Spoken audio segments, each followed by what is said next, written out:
Hello, everyone. Welcome to this live session. So, sorry, I caught a little cold. My voice isn't that clear, but I'll manage to keep it short so that I don't stretch my voice that much. So, guys, I want us to look at some of the headlines. Like you can see, the president of Nigeria, in the person of Tinubu, has refused to disclose his net worth. Usually, each time a new president emerges, they are expected to tell Nigerians what they have, as in what they own, so that when they are leaving office too, we will equally know what they are going home with, so as to know if anything that has to do with corruption is attached to, the way they acquired their wealth. But for me, I think this is not even the case, because during the time of Buhari declared his asset. I think that was during his first tenure. But I think the second tenure, he didn't. But for me, so many people were saying that Buhari's administration was very corrupt. So sometimes I even try to wonder what's the essence of this declaration, when these politicians will still know how to, meander and, get away with whatever they acquired while in office. And we know the person of the sitting president, the stories we've heard from Lagos, how he owns companies, how so many taxes are being directed to him. There are a lot of stories out there. I wonder why he's not even being willing to disclose his net worth. Why is he not telling Nigerians what he owns? How much is he worth? What are the properties that he owns before entering this position? So that when he will be exiting office, we equally know what and what he has acquired more, or what he has added to his asset. But he doesn't want Nigerians to know that. And like you can see, the ex-presidents, especially Yaradua and Buhari, these are the two people who we know actually declared their asset. Possibly during the time of Yaradua, and during the time of Yaradua, this wasn't seen to be something that is very compulsory for people to do. But from the time of Buhari, people start calling out these presidents to them, like, ensure they tell the people what they own when they come into office. And then when they are leaving, they should equally declare what they are living with. But when he got to Buhari's second tenure, he refused to declare. And I think his spokesperson once said the constitution does not make it mandatory for him to declare. And that is what we are seeing now. This president is not declaring his asset, and they are calling him out to do so. That 6 months is gone, still his net worth is unknown. So this civil society group is calling him to ensure he tells Nigerians what and what he owns, so that when he will be leaving office, we will equally know what and what has been added to what he had before he came into power. And I think this is something we all should praise, as in what this civil society group is currently doing. And don't forget, this is coming at a time when Nigeria has been ranked, look at Obi laments as Nigeria ranks 150 among 180 countries on corruption index. As in, Nigeria is seen to be one of the one of the most corrupt countries of the world. We know that, the former Prime Minister of Britain said Nigeria is fantastically corrupt. And you can see it each day. Instead of we to get better, from the promises the APC gave Nigerians, they are coming to fight corruption. During the time of Buhari, we were thinking that, wow, before you know it, Nigeria will even be like, you won't be seeing our names again, as in the name of Nigeria, among corrupt nations. But during the time of Buhari, we even got deeper into corruption. And from what we are already seeing with this government, I think it's even going to get worse, because we've not seen any trace of transparency in what they are doing. Honestly, we've not seen anything. We've just seen them trying to waste the little resources that we have. And some people have been saying that, this one that they said, oh, WIKE should just take over the revenue that is being generated from Abuja, that there is something to that. Is it that they are preparing for 2027 and all that? So there are a lot of things. Nobody knows how they are even going to manage the resources that they are going to be borrowing, because as it stands now, Nigeria is going to be depending mostly on borrowing. If we don't borrow, we can't survive. Because like you can see, this government has no plan to start generating revenue, without borrowing. They are not engaging the people. They are not training people, like giving them skills to go and get self-employed and all that. These are some of the things that would have been helping to revive the economy. But 6 months is gone. Before you know it, 1 year is already gone. Let me just say, before we come back from Christmas now, January is like a month, a slow month. And before you know it, we're in February. 7, 8 months will be gone. And then before you know it, 1 year is gone and we've not seen anything on the table. That is this government. Honestly, Nigeria, with the kind of leadership we have, nothing. You shouldn't be expecting anything more than what we are seeing today.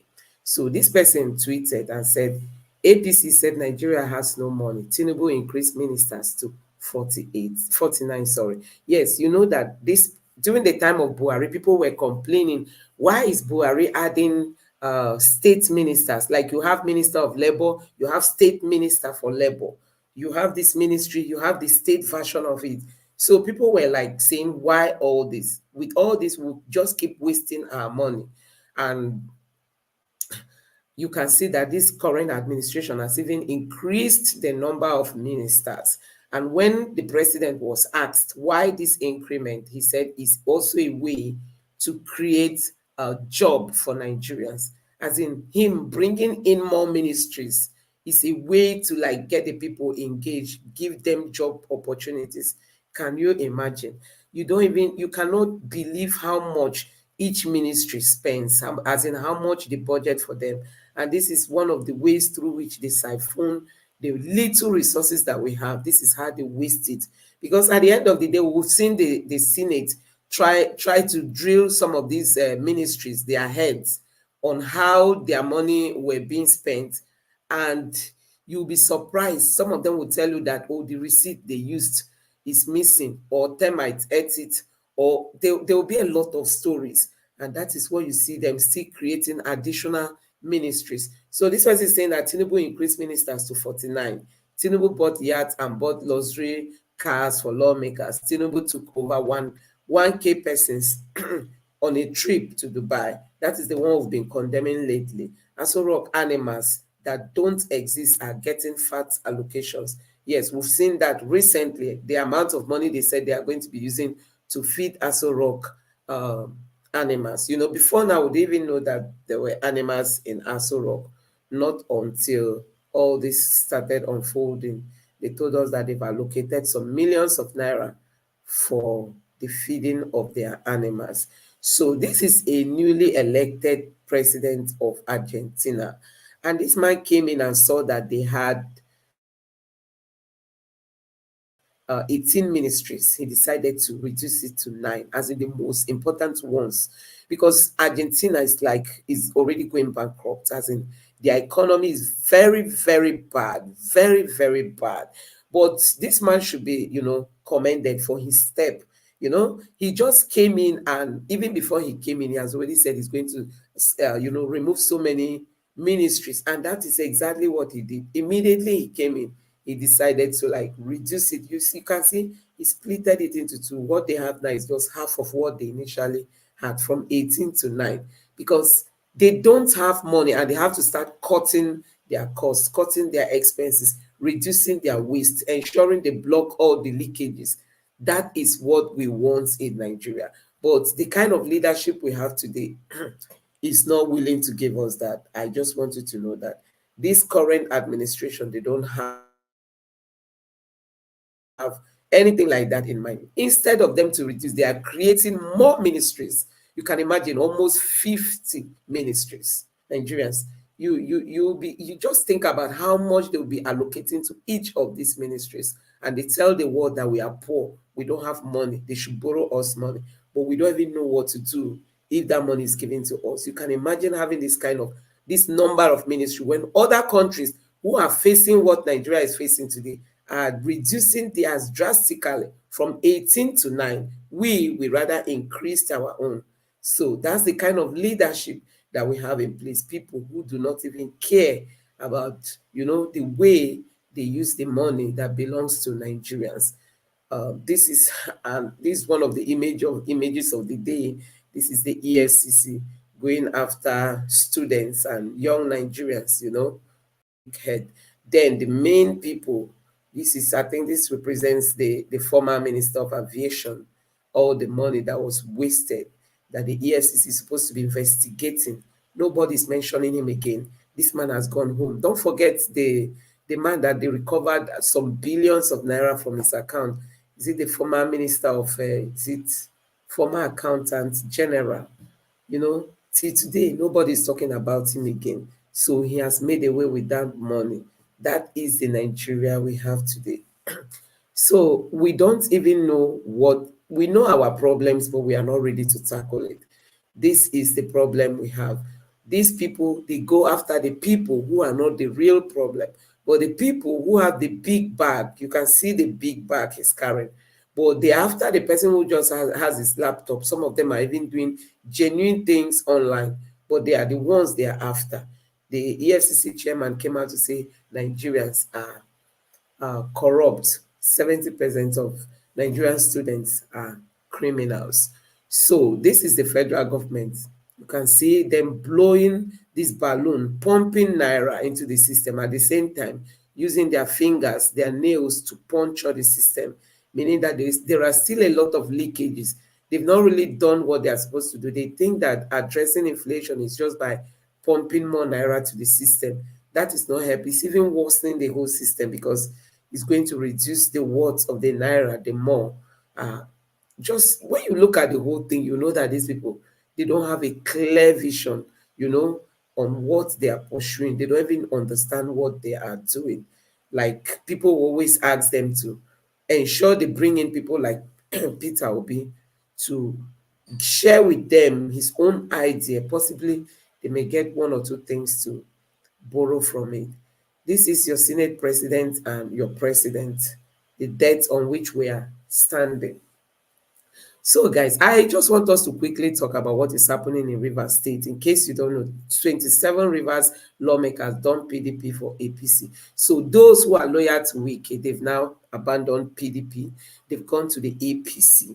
They've gone to the APC, and this is really so worrisome because you see, Tinubu himself is not even helping Nigeria at all because WIKE just want to please him. They don't even want to consider the turmoil they are throwing River State into in the name of politics. Nigerians, what kind of politics is this? What kind of self-interest is this? Self-centeredness. What is this that we are seeing? WIKE just want to please the president because he allowed him to become the minister for the FCT. And because of that, they've been forcing this man to join the APC, and he doesn't want. He doesn't want. That is why he's being impeached. That is why they are just going after him. And look at this moment, I think they have about 34, 32 lawmakers. Now, 27 out of them, close to 30, have dumped the PDP for the APC, just for them to like gain more ground to ensure they impeach him. That's just one of the things they are trying to do. Can you imagine? And we have a very porous system that does not even bring these people to book. Although the Electoral Act said something about that. You can't just abandon the political party that helped you win election. You can't just abandon them, and just move over to that time of, moving from one party to the other is gone. If really we want to follow the constitution, because I don't know, Nigeria is just so lawless. We've seen what the INEC chairman did. He just abandoned the guideline he gave. But the electoral law allows them to give us guide. That guideline is equally seen as a constitution, provided it was given by INEC. But INEC abandoned it midway, and today INEC is not held responsible. The INEC chairman is not even being questioned. Rather, he has been praised for the kind of election he conducted. So when you look at the way things are going in Nigeria, you just know that we have people who do not care about the rule of law. They don't care about what the constitution says. They don't care about, upholding, our laws. They don't care. And they tell us that they want investors to come in. These are some of the things that any sensible investor wants to look at before they even come into any country, not just Nigeria, any country. They want to understand how the judiciary works, how the laws, how people uphold law.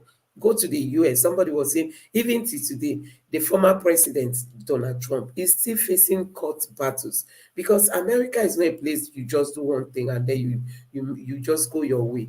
But that is what we see every day in Nigeria. These people, they just take us for granted. So you can imagine the situation of things in Rivers State currently. And should there be riots? Should there be protests? Should there be anything? You can imagine how much the state will be losing because of the interests of WIKE and the interests of Tinubu. Because Tinubu got the power to stop WIKE from, interfering in the affairs of the state. He's no longer the governor, for God's sake. For the fact that he said he created a structure that this government is trying, that the Fubara's government is trying to, look at it. Fubara disobeyed Tinubu. Tell me, does Fubara has anything to do with Tinubu? I believe what he's trying to do, what he's trying to say is that Fubara refused to move over to the APC because Fubara has come out to say, tell me what my crimes are. Tell me what I've done, that what is warranting my impeachment. Tell me. That is what he has come out to ask. Until today, WIKE has not clearly stated. He will just say he wants to destroy his political structure. For God's sake, somebody who has ended his tenure as governor and has been given another post as the minister for the FCT, how come he still wants to be the one dominating the state, ruling the state? Nigerians, this is what we are saying. The wrong people in leadership. That is why Nigeria is still crawling. The president is supposed to bring all this to a stop, but they won't say it. They won't do anything. They want to work they are preparing for 2027.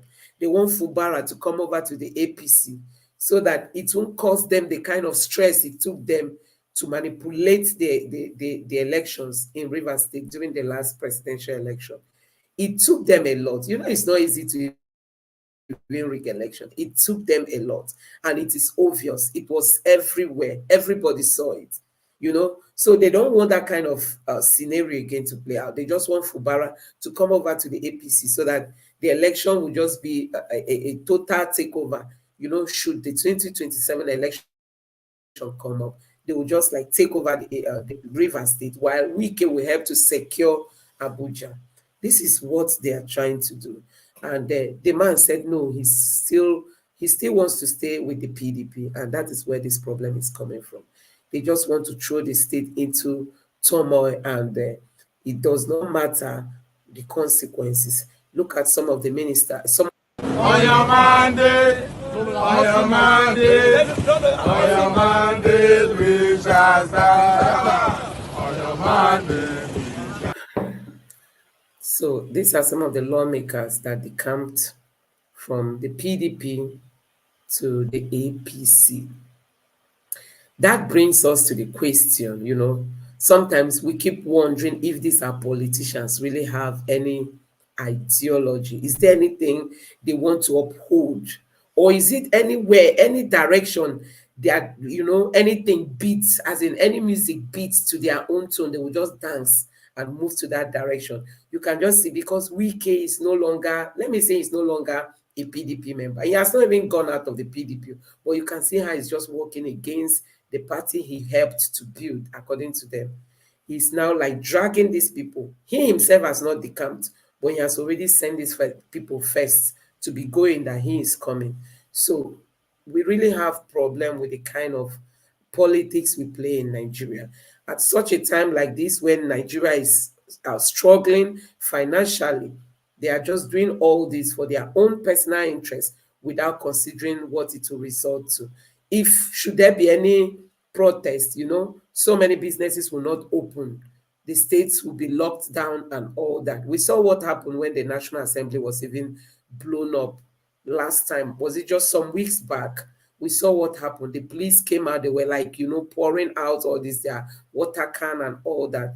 And everywhere was just like not being a very good environment for businesses to open. So if that should happen again, we'll still have incidences like that. And this is what WIKE, all the way from Abuja, is doing in Rivers State. I think he should just take his time to stop all this. Honestly, it's not helping Nigeria.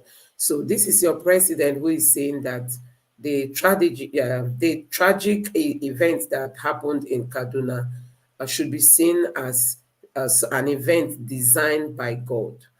They are now telling us that the error by the military should be seen as something that God approves. Yes, God is aware of anything that happens, even before it happens. But that does not mean that God approves our carelessness or God approves, we doing things without any rethink. Because these incidents, this is not the first time the military is making this kind of mistake. Honestly, this is not the first time. And they keep making it. Channels TV, a man was there on an interview, and we were told that this operational mistake has happened 10 times in the last 2 years. I mean, 10 times. Lives have been lost, and this keep happening. I'm just wondering where Nigeria is going to from here. So this is Mr. Shehu Sani. He tweeted about a boy who lost his mother. Look at this baby. He lost his mother and father during this strike by the military. You can just imagine the future of this child. He said they are actually receiving adequate care and attention at the government hospital for now. Dignitaries are trooping in for visit. Pledges and promises are pouring in. Tell me how much they are going to pay. Some of these politicians will just do this because of politics, but immediately they are out of office, they will forget this child, and you find out that maybe tomorrow this child might be on the street begging. But that's not our prayer for this little innocent boy. Let me just share this with you.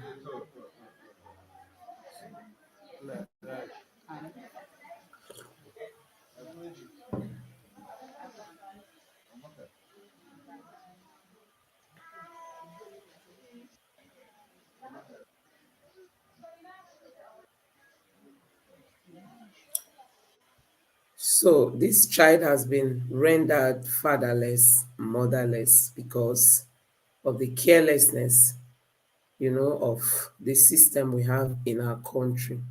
Not because the boy chose to, or not because the parents were at a wrong place. They were at an event and this happened, only for them to end up losing their lives and leaving their little baby behind.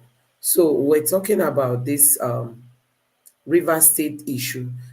INEC has been given 48 hours to begin move to replace the camped legislators. Like I shared with you guys, the law does not permit these people to just abandon their party for another party. So should they take that step, it means that INEC will just, declare their position to be vacant, meaning that they should take this step to start looking for people who are going to replace them. I don't know if they are going to conduct a fresh election or just nominate people. I don't know how that is going to happen, but you can see that they are being given this man, as in within the space of 48 hours, they should be able to come up with people who are going to replace these people that decamped, that want to please a WIKE. I mean the WIKE people who left the PDP for the APC.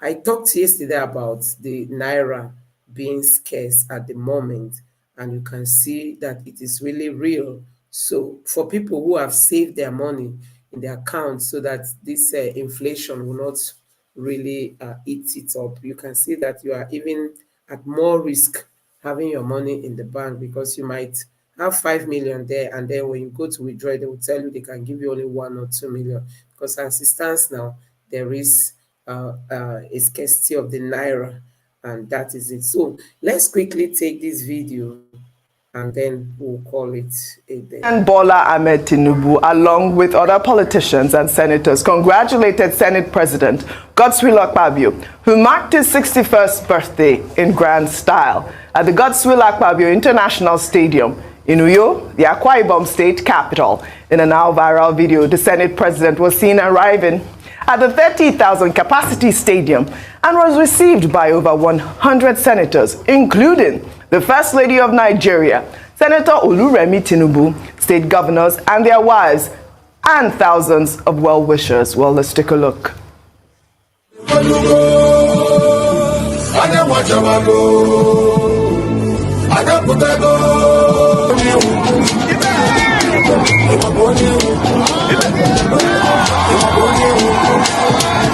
Nigerians, you have seen how your money is being spent. We all know that some of these people did not even participate in primaries during the Senate election, you know, but they fought their way through to be in this position. This is one of the reasons, because there's a lot of money to lay hold on, as in you can see it happening. This person wrote, "Our politicians are the most insensitive people on planet Earth. They exploit the benignity of Nigerians to do as they like. Imagine your Senate President, Godswill celebrating his 61st birthday party so extravagantly in the midst of an unprecedented despondency of citizens that private jets have been provided to fly guests to and fro Uyo from Abuja to Lagos. One would have expected a low-key celebration and even a selfless advice to invitees to donate to a particular charity of his choice instead of this unnecessary jamboree. After all, it is not a landmark anniversary. Welcome to APC's Nigeria, where anyhowness reigns." I mean, this guy. So guys, before I allow this video to play further, I intentionally want to interrupt it because of copyright issues. But I want to say that during the time of Peter Obi's last birthday, Peter Obi told Nigerians, told obedience, that they should go and, you know, they shouldn't buy any gift for him. If you have anything that you want to use in wishing him birthday, you should look for those who are less privileged, those you think you are better off than. And we saw Nigerians, some of them even cooked food for prisoners. I watched a lady on Twitter who said, after preparing their dishes, they tried to gain access to the prisoners. I think it was not that easy for them. All of a sudden, they saw trucks, you know, these vehicles they use in transporting these prisoners, maybe taking them to court and back to the prison. They just saw them stopped at the place and they were begging them for food. So it was you know, a very, very a coincidence. They just had to start giving them food. At the end of the day, that's how they exhausted everything they had, because there were many of them. So you can imagine, who knows when last these people ate that kind of food, because she shared a video of even when she bought the food, the process of preparing it, and then when they were going to share this food. And you bear with me that this lady took her time to you know, at least impact the lives of others.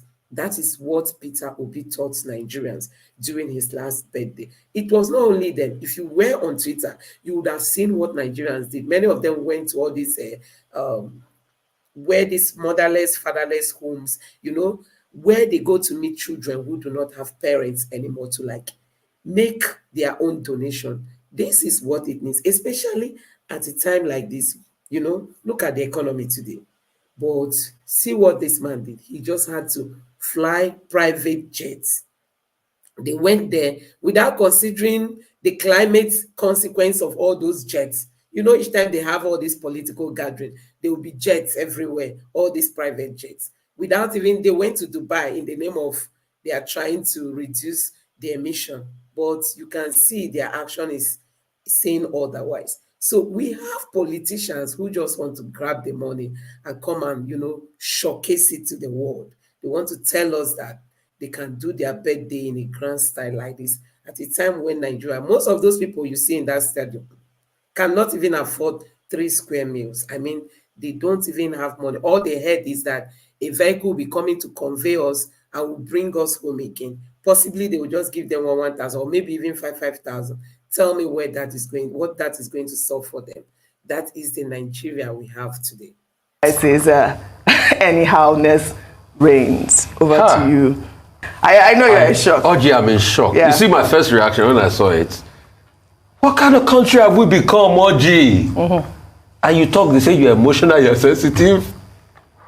For a 61st birthday, not a milestone year. Even if it's a milestone year, a country where over 100 million people live in multidimensional poverty. CBN has just said now to import now, the dollar equivalent is 952. what it means that cost of car has gone up. You remember the Fela song of a Nigerian saving money to be able to buy this ceiling fan, and the price keeps going on because of inflation.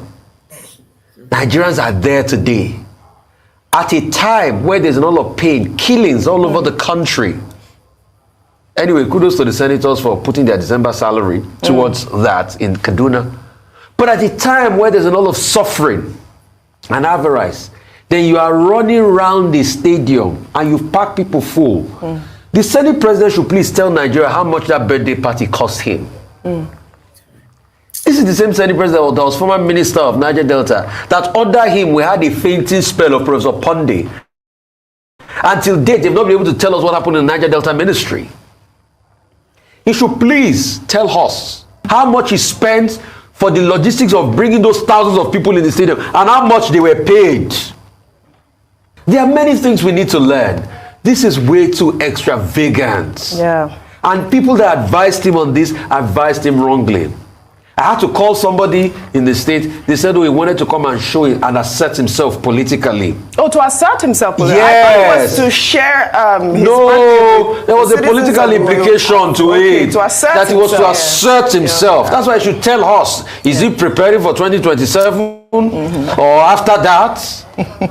Well, because you see, when we see politicians run, you remember the case of Amechi and his declaration. That was why he packed out the stadium. At the time, people, they should tell us. More is expected of him, because to whom much is given, much is expected. And so, despite the fact that he could argue that he has a right to spend his birthday and his personal funds whichever way he likes, you would then also ask the question as to how in touch with reality are our leaders. And I keep talking about this, that it almost feels as if, and it seems like it's okay for there to be such a lavish display of wealth when a lot of people are languishing in penury.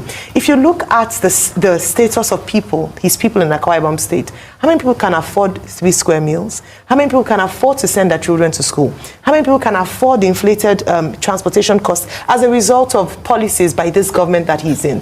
Also, optics don't look too good as well when, I mean, the wife of the president was the Senator Tinubu, who's been a bit quiet. And she praised him, looked at his antecedents in government.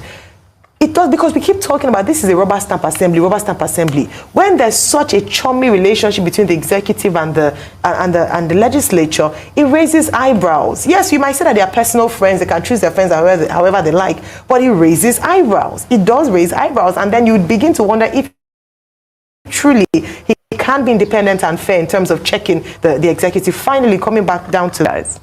Well, in another development, following report.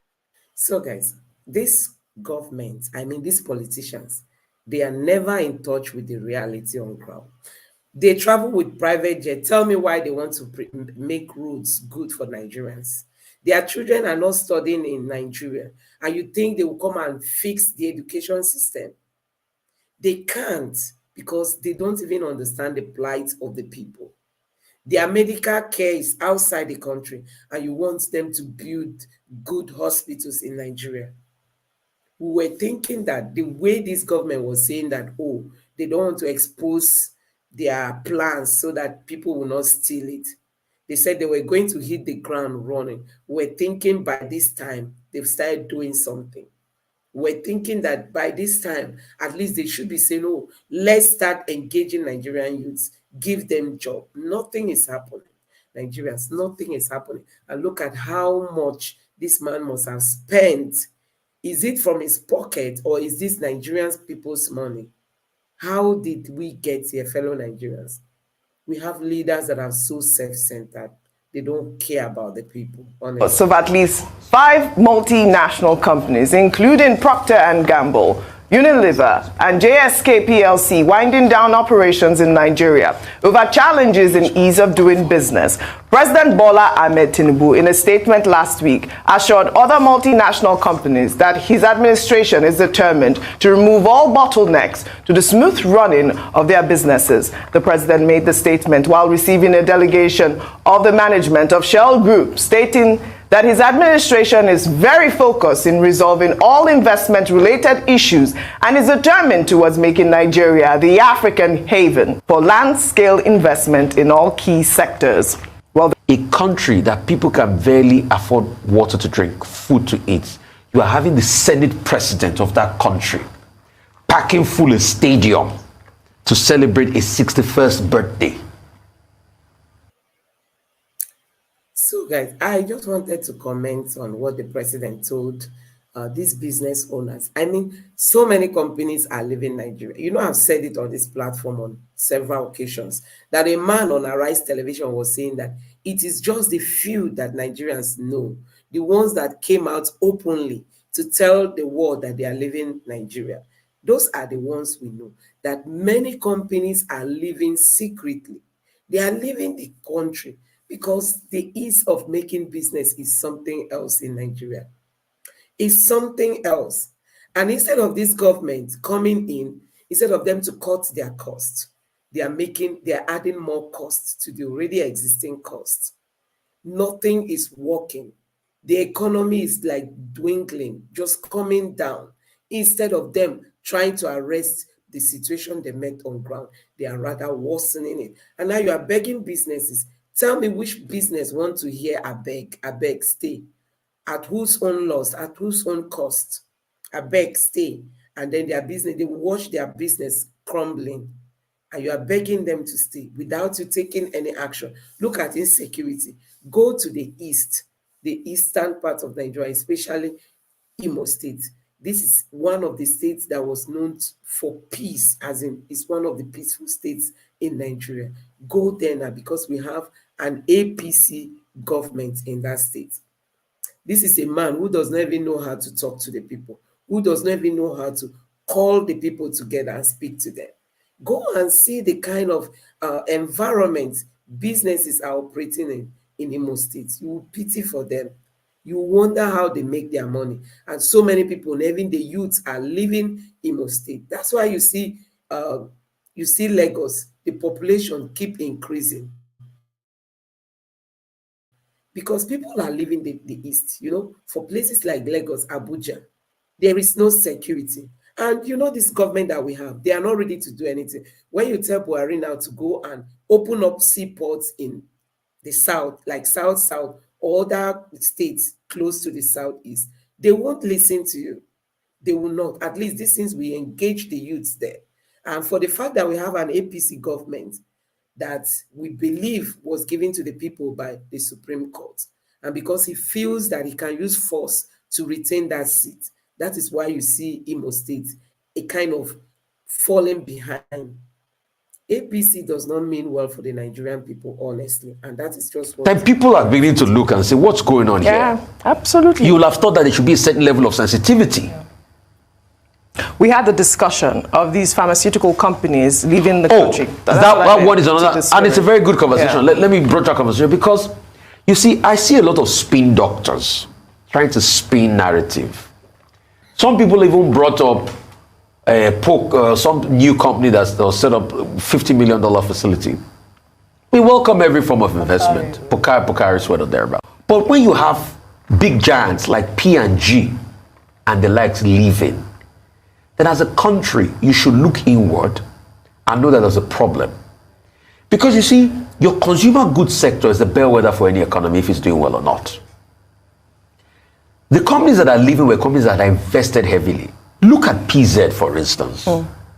PZ had been here before Nigeria was formed. Had been trading across the West African coast 1899 thereabouts. Nigeria came into being after the amalgamation in 1914 of the Northern and the Southern Protectorate and Lagos Colony. They've been here. But now they are leaving because of the problems of the economy. And everybody keeps talking about one thing, Forex and other challenges.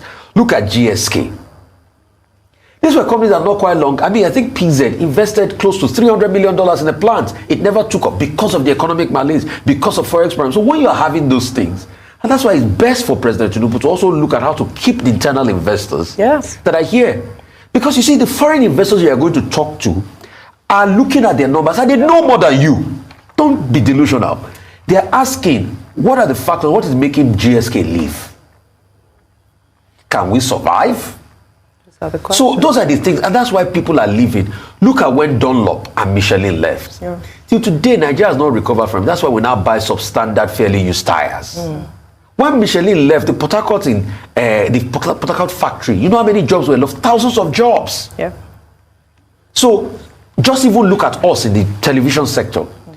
Till today, you don't see Dunlop advertisement on TV again, Michelin. Yeah. If for what is what, even if it's 5 or 10 million naira, that's true. We will have been gaining from that money. So I remember all the of these Dunlop people, ads. Dunlop Elite Tubeless na baba, jigi jigi boa. Dunlop Elite Tubeless na baba. Yes, I remember so those. everybody is losing in the economy, and that's why people are leaving. Right. Well, Ayo, it's good that the president has assured multinationals, but you know, it's about assuring is great. Yeah. What are the steps at this point? I think we should actually ban the word assure. I assure you. I think it's traumatic. It is a PTSD from that word. But you know, going on to absolutely, the president is the chief image officer of Nigeria. He's the chief investment officer of Nigeria. He's our first spokesperson, and so he ought to be saying these things. But like you mentioned, Oji, talk is cheap. The most important thing is the actions. Yes. And unfortunately, despite, like you mentioned, Rufai, spinning and trying to position rightly, if you don't take the necessary steps required to keep those companies, you will not attract foreign investment. We've talked about the issues of security. They are clear. Many people have written articles about this. A lot of economists have talked about the importance. We have to look at security, talk about tax rates. We looked at a number of issues, ease of doing business in Nigeria, corruption, levels of corruption, just so many areas. And it almost seems to anyone looking at it, these are quick wins, and any government who has the political will can actually sort the problem. But it doesn't seem as if anyone has done that so far. In the last few years, very sad, the loss of income, investment, the jobs for our young people and even older people who lose jobs, who lose opportunities as a result of these companies leaving, and a lack of, attraction of foreign investment. Then beyond that, I wanted to talk about the Japa syndrome. What Bishop Matthew Hassan Cook has said, he's never shy away. He's never shy from speaking, saying, making controversial statements. However, one area we don't look at is the cost of jackpots in the Nigerian economy. Beyond the economy, is even looking at family life. The number of families have disintegrated as a result of long distance living. And actually, if you interview a number of Nigerians who are currently abroad, many of them will tell you they'd rather be home. Many of them are suffering from depression. Many of them health conditions. But they won't say these things. The only pictures they post. So, guys, you've seen, you've seen it for yourself. Nigeria is just in a total mess. Tell me, all these things they've enumerated, who is willing to do it? Who has the political will to fight corruption? If you are going to fight corruption, Peter Obi said, let the way or the process through which you become an excellency, let it be equally excellent. Now we believe that INEC selected somebody to become the president, and the judiciary upheld the selection. Tell me where he's going to gather that momentum, that strength to start fighting corruption. Somebody made a quote and said, you can't do anything with a stolen mandate. There's a way he put it, I didn't really put it right. When you steal the people's mandate, you can't use it for the good of the people. Where are they going to get that internal stamina to start fighting corruption, even to stop the insecurity? Because we know that some people have come out to say that this insecurity we are seeing, there are businesses attached to it. Some people are benefiting from it. Look at oil theft.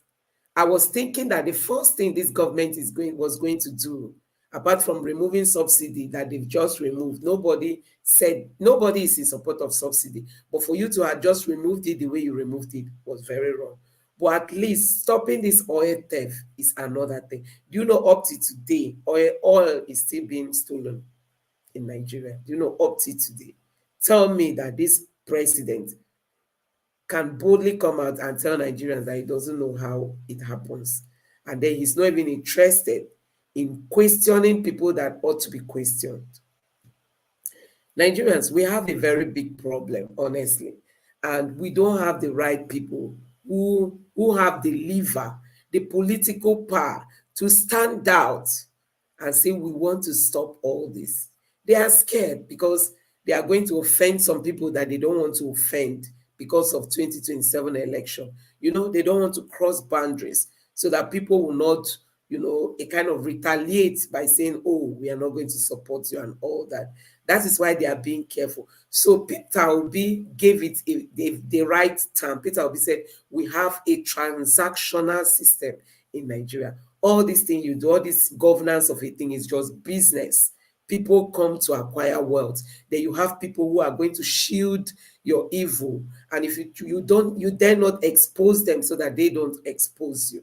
And that is why we are finding it difficult moving forward as a country. We can't just continue this way, Nigerians. And that's why I keep urging each and every one of you that please don't just say, oh, I'm done with anything that has to do with election and all that. If you should take that step, you are already empowering these politicians. You can see that they don't mean well for Nigerians. They don't even have plans for us. They don't even know what they are doing. Look at how much Senator Akpabio went to spend. Private jets were everywhere. People were being transported from villages just to come and fill the stadium. They will be brought in and also be taken back to their respective homes. Possibly they are going to share money and give them. Where did they get that money? Is it Nigerian people's money? When the president said he was going to allocate this money to the National Assembly, they will use this to renovate, they will use this to buy cars, and is it Nigerian people's money that they are using for all this? They are planning for 2027 at whose own cost? Is it at taxpayers' cost, or is it from his own personal pocket? So guys, and you saw the president's wife there. These are some of the things they should have come out to condemn. No, at such a time that Nigeria is going through hard times, we cannot afford to throw such a big party. This is what we expected her to say. But you saw them, the APC people, appreciating what was happening while Nigerians are groaning. Tomorrow, they will tell us that the EFCC is saying that Nigerians are corrupt. You can see they are just teaching Nigerians that there is no dignity in labor. Working hard does not pay. Find your way to become a politician in Nigeria if you want to become rich, because being a politician is one of the easiest ways for you to become rich in Nigeria. And that's just what they are teaching the younger generations. So guys, we are going to end it at this point.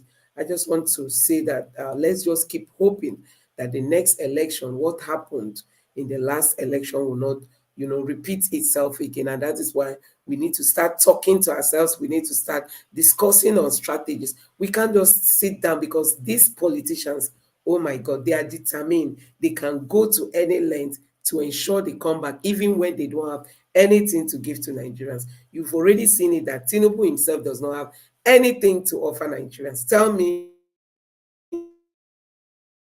what he has done. 6 months is gone. Or tell me what he has promised Nigerians for the next 6 months. What is on the table at the moment? Is there anyone you know? If you know any, please drop it in the comment section. For me, I don't know any plan they have for Nigerians in the next 6 months. And that is why we keep saying that these old men should be retired, so that people with fresh brain, fresh idea, creative minds will come in to take Nigeria to the next level.